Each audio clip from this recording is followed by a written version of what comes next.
Part 8. The language barrier. It's difficult to handle large groups of people without a system. So a typical guidebook would say, new arrivals are given a medical exam and a bath.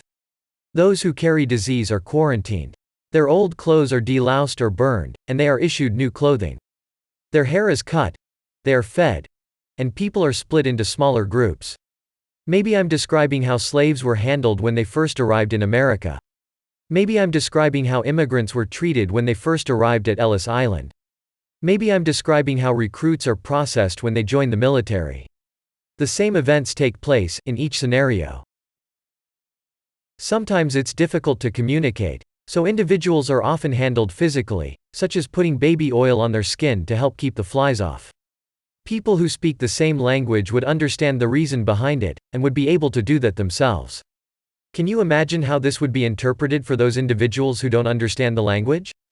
They greased us down, just to humiliate us. What if they speak a similar language, but certain words have different meanings? For example, the German word for jewelry is Schmuck. But Schmuck is the Yiddish word for penis or foreskin. So if a Jewish person was told to remove their jewelry before they shower, spritz, that would translate as, I'll cut off your penis and spit on you. What a horrible thing to say.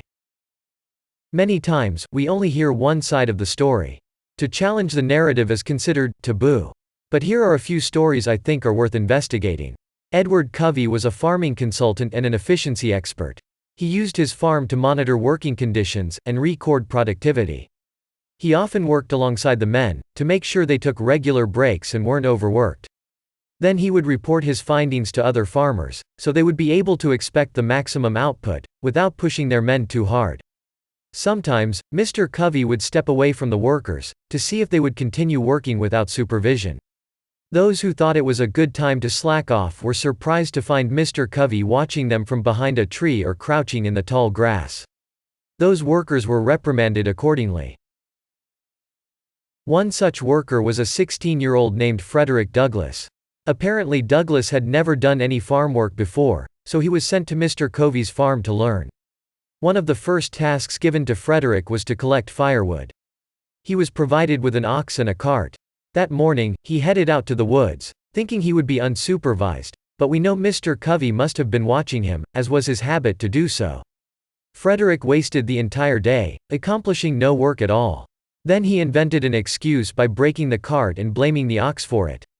Mr. Covey was angry. He took off his belt and spanked Frederick like the spoiled child he was. But according to Frederick Douglass, Mr. Covey whipped him frequently.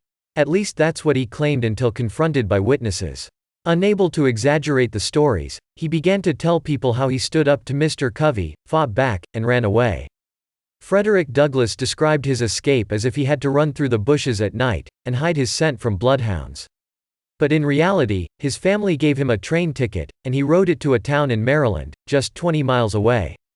He later embellished that story, saying that if he didn't act like a free man who belonged there, he feared he would be arrested. But the porters didn't care about him. They didn't care about anybody who rode the train, as long as they had a ticket. Once again, we only hear one side of the story, which easily falls apart when we ask for details.